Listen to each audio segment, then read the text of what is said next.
જય રણછોડ, જય રણછોડ. શું વાત છે, શું વાત છે. રાજા રણછોડ છે. તો તમે જો ઉત્સાહ તમે જોઈ રહ્યા છો. આ બધી જ મહિલાઓ જે છે અને ભગવાન માટે પ્રસાદ તૈયાર કરે છે. ગાંધીપોળમાં અત્યારે આપણે લોકો છીએ અને ગાંધીપોળમાં બધી જે મહિલાઓ છે ગાંધીના પોળના જો મને બોલવા નથી દેતા, એટલો બધો ઉત્સાહ છે અમને. તમે જો કેટલા વાગ્યાથી સવારથી કેટલા વાગ્યાથી તૈયારી ચાલુ કરતો છો? સવાર 6 વાગે ચાલુ છે. આમ અઠવાડિયા પહેલા ચાલુ હોય છે. દાળ દળીએ, બધા મસાલા ભેગા કરીએ, લોટ દળીએ, બધું કરીએ. આજથી ચાલુ રસોડું થયું. સવાર માતાજી ભગવાનના સુખડીનો પ્રસાદી, પછી મોહનથાળ અને ફૂલવડી. પછી અમારા બધા જે કાર્ય કરતા ભાઈઓ હોય, બધા બહેનો બધા, એના માટે બધા માટે છોલે ચા પૂરી ને બધું ખાવા જમવાનું બનાવીએ. અત્યારે સાંજે અત્યારે પુલાવ બનાવીશું જમવા માટે. કાલે 6 વાગ્યાથી તમે ચાલુ કરો તો પછી બ્રેક કેટલો લો? બ્રેક નહીં લેવાનો, ભગવાનના કામમાં બ્રેક ના હોય. તમે જો શું કીધું, ભગવાનના કામમાં બ્રેક ના હોય.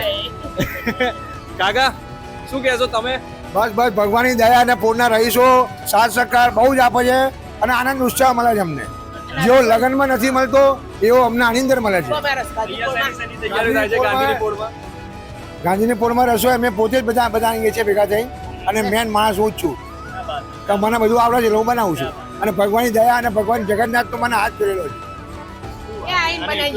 એટલે 3 દિવસ મારા શરીરમાં ભગવાન હોય છે એટલે મને શક્તિ મળે છે. અને એટલા માટે જ આજે ફૂલવડી છે એ આટલી સરસ સ્વાદમાં બનતી હોય છે. મોહનથાળ તૈયાર થઈ ગયો છે. આખા સરસપુરમાં કે કોઈ રસોઈયાની જોડે ના બને એવી ફૂલવડી ભગવાન જગન્નાથજી અમારા હાથનું બનાવે છે. આખા સરસપુરમાં ક્યાંય મોહનથાળ પૂરી નહીં મળે અમારા શાકાહારીના પોળની. અહીંયા ટોટલી કોઈ રસોઈયો આવતો નથી. અમે બધા જ સાથે રસોઈ બનાવીએ છીએ. અને રથયાત્રામાં પૂરી, શાક, ફૂલવડી, મોહનથાળ બનાવીએ છીએ. ભાવિક ભક્તોને બધાને જમાડીએ છીએ પ્રેમથી. અને બધાને નીચે બેસાડીને પંગત પાડીને જમાડીએ. કુલરો લાવીએ છીએ, પંખા મૂકીએ છીએ કે ભાવિક ભક્તોને પણ તાપ પણ ના લાગે. ગરમી છે ને તો. એટલે પોળની બધી જ મહિલાઓ અહીંયા એક સાથે, કેટલી મહિલાઓ એક સાથે બેસીને તૈયાર? 25 થી 30 જેટલી મહિલાઓ કામ કરે છે અહીંયા, અને બધા બી હર્ષ ખુશી ઉલ્લાસથી કામ કરે છે. બધા જ બાળકો, વૃદ્ધો બધા સહાય કરે છે અહીંયા. નાનો બાબો છે ને પકડાવીએ છીએ.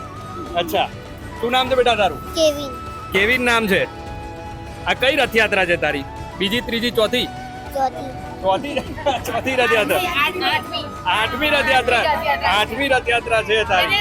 તને ખબર છે 146 વર્ષ 147 વર્ષ પહેલા રથયાત્રા ચાલુ થઈ હતી. કેવું લાગે તને રથયાત્રામાં? કેવું લાગી રહ્યું છે? બનાવે છે ને કેવું લાગે રથયાત્રા આવે ત્યારે? હું રથ બનાવું. રથ બનાવે છે. શું વાત છે, શું વાત છે. રમકડાનો રથ બનાવે છે. એટલે અહીંયા રહેતા તમામ, આમ તો સમગ્ર ગુજરાત અને સમગ્ર દેશના લોકો માટે જે રથયાત્રા જે છે એક આખો અલગ જ તહેવાર છે. અને બીજી વાત કે કોમી એકતા પણ રથયાત્રાના દિવસે જોવા મળતી હોય છે. હાજી, શું કહો છો? આવતીકાલે મોટી આરતી થશે અને એમાં મુસ્લિમ બિરાદરો બધા અહીંયા હાજર રહેશે. અને આ રસોડાને દિલીપ દાસજી પોતે આવી અને એવોર્ડ વિનર કરેલું છે. તો એવોર્ડ વિનર એટલા માટે કરેલું છે કે ઐતિહાસિક રસોડું છે કે આ 85 વર્ષ પૂરા થયા રસોડા. અને આની અંદર જે ખાસિયત છે એ અમારા નરેન્દ્રભાઈએ બધાએ કીધું કે પૂરના બધા તમામ ભેગા થઈ અને રસોઈ કરવામાં આવે છે. અને ભગવાનની એવી કૃપા છે કે રસોઈની અંદર એકદમ ટેસ્ટી જ, કોઈ પ્રોફેશનલ રસોઈયા નહીં, કોઈ ટેસ્ટી. કેમ કે ભગવાન જગન્નાથજી ખુદ અહીંયા આવી અને મસાલા કરે છે. એ બહુ મહત્વનું હોય. અમે અઠવાડિયા પહેલા બધા કામ ધંધા છોડી દઈએ છીએ પૂરના તમામ. અઠવાડિયા પહેલા બધું જ કામ માત્ર ને માત્ર રથયાત્રા પર ભક્તિ, ઓનલી ભગવાનની ભક્તિ. તો ભગવાન અમારે અહીંયા આવે છે એ અમને ઘણો આનંદ ઉલ્લાસ છે. અને અમે એ ઉલ્લાસને કઈ રીતના એ કરી શકીએ ને એ અમે અંદર અહેસાસ જ નથી કરી શકતા કે અમારા માટે તો જે છે એ રથયાત્રા ભગવાન. હા, તમે કેટલા નસીબદાર માનો છો? કેમ કે તમે અહીંયા રહો છો અને આટલો સરસ લાવો, આ સેવાનો લાવો તમને મળે છે. અને દર વર્ષે આ સેવાનો લાવો. ઘણા લોકો દૂર દૂર રહે છે, એમને કદાચ એવું હોય કે ભાઈ અમારે પણ જવું છે પણ આવી નથી શકતા, ને ઘણા લોકો એવા છે જે દૂર દૂરથી પણ આવતા હોય છે. તો તમે પોતાને કેટલા નસીબદાર માનો છો કે આપણે તો અહીંયા જ રહીએ છીએ અને આપણને આટલો સરસ લાવો મળે? અમને ઘણો ઉત્સાહ થાય છે એમ, અને બહારથી દૂર દૂરથી પણ લોકો આવે છે સેવા આપવા માટે. અમને ઘણો આનંદ થાય છે.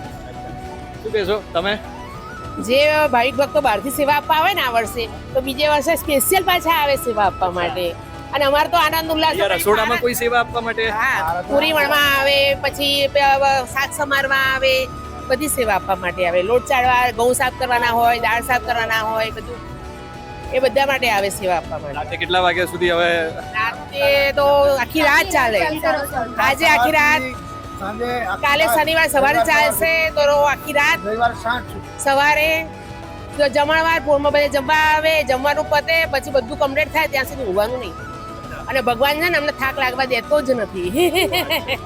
અચ્છા, પછી જ્યારે રથયાત્રા પૂરી થઈ જાય પછી થકાન થાય ખરી? ના ના ના, પછી થકાન ના થાય. કે તમે 3-4 દિવસ સલંગ, આ લોકોએ કહ્યું કે અઠવાડિયા સુધી તમે લોકો કામ કરતા હોય, સલંગ ઉજાગરા કરતા હોય.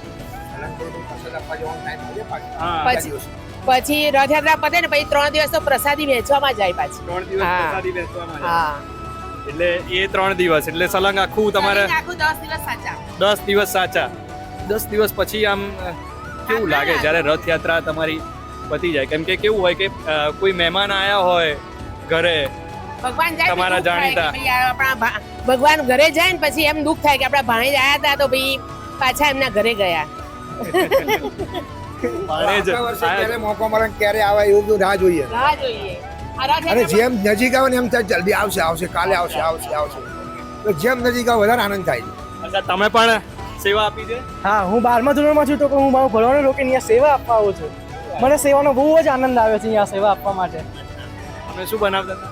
હું મોહનથાળ બનાવતો હતો, પછી ફૂલવડીમાં હતો, પૂરીમાં હતો. બધાને ટેકો કરાવો છો. કરાવ્યો છું. પૂરી કર્યો તો ડીશો આપવા જવાની, ડીશો લઈને આવવાની, પૂરી તળવા બેસવાની, જરામાંથી કાઢી બહાર મૂકવાની, બધી મજા આવે છે મને. આ તમે જ્યારે વિડીયો જોશો ત્યારે રથયાત્રાનો એક દિવસ પહેલા અમે અહીંયા આવ્યા છીએ અને રસોડાની તૈયારી કેવી ચાલી રહી છે. ગાંધીપોળ, અને ગાંધીપોળમાં મોટાભાગે દર વર્ષે મોહનથાળ, ફૂલવડી, પૂરી અને શાક બટાકાનું આટલું જે મેન્યુ છે એ અહીં સરસપુરની ગાંધીપોળમાં બનતું હોય છે. અને અહીંયાની ફૂલવડી તમે જોઈ લો, મોહનથાળ જોઈ લો, અને એનો જે સ્વાદ હોય છે ને રથયાત્રાના દિવસે તમે જે ચાખો અને અહીંયાની પ્રસાદી જે ચાખો એ ફરી ક્યારેય નહીં બને ને એવો સ્વાદ તમને ક્યાંય ચાખવાય નહીં મળે. તમે ભલે ગમે તેટલી મોટી દુકાનોમાં જતા રહેશો પણ એ સ્વાદ તમને ચાખવા નહીં મળે. કેમ કે અહીંયા આશીર્વાદ હોય છે ભગવાન જગન્નાથના, આશીર્વાદ હોય છે કાનાના, આશીર્વાદ હોય છે રણછોડરાયના. અને આપણી સાથે જે આખું જે મેનેજમેન્ટ કરે છે એ લોકો અત્યારે આપણી સાથે છે. એમની સાથે આપણે વાત કરીશું. શું કહેશો? પહેલાં તમારું નામ શું અને કેવી રીતે આખું મેનેજમેન્ટ? નરેન્દ્રભાઈ રતિલાલ પંચાલ છું. હું પોતે બધું જ આ રસોઈયાનું બી કામ કરું છું અને પ્લમ્બિંગનું આ તે બધું કામ કરું છું. અને પછી સેવા માટે 15 દિવસ એની પાછળ ભગવાન પાછળ બગાડું છું. મને ભગવાન ખૂબ શક્તિ આપે છે. સહેજ પણ થાક મને લાગતો નથી અને બધા જોડે કામ રહીને કરાવડાવું છું.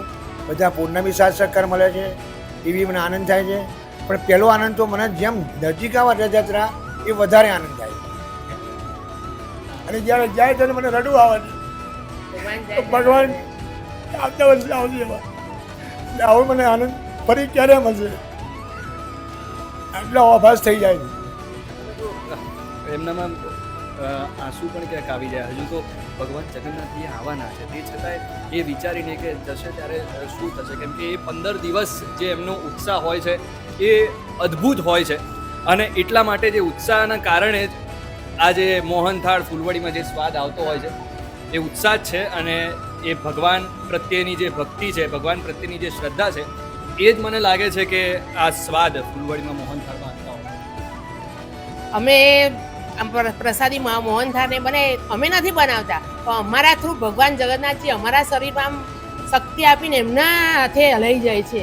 એટલે આટલો બધો મોહનથાળ ને ફૂલવડી અમારા હાથે હલાવવાની કોઈ તાકાત નથી કે ગમે એમ અહીંથી આપણે 4 રસ્તા જઈએ તો અમે ચાલી થાકી જઈએ, પગ દુખે.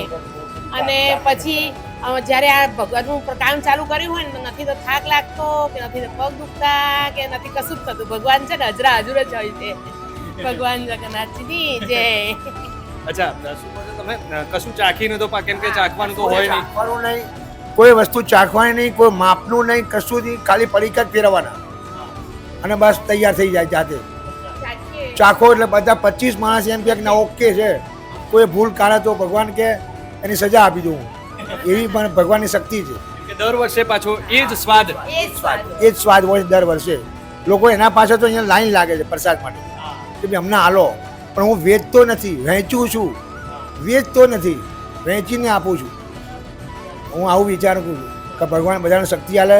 દરેક પોરમાં રસોડા થાય છે, દરેક ભાઈ ભક્તો બી કામ કરે છે. અને સરસ્વતીની અંદર જે આવતા ભાઈ ભક્તો છે એ બધાને ભોજન સમારંભનું આયોજન કરવામાં આવે છે, પ્રભુ પ્રસાદી આપવામાં આવે છે.